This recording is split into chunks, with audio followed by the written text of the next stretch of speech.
चलिए इसको खोलते हैं और देखते हैं इसमें क्या है।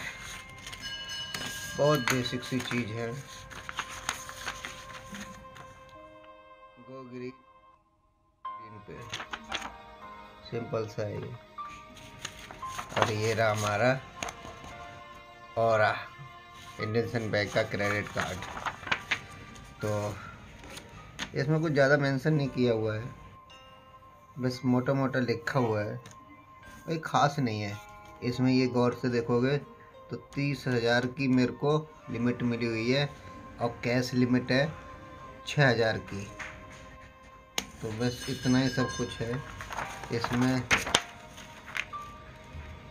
बस इसको खोल के दिखा देते हैं हम।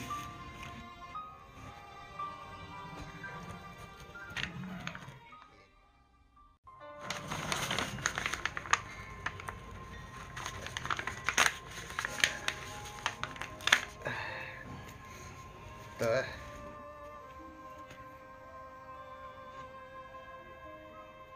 ऐसा है ये सारा क्रेडिट कार्ड, और इसमें कुछ नंबर हाइड करे हुए हैं ताकि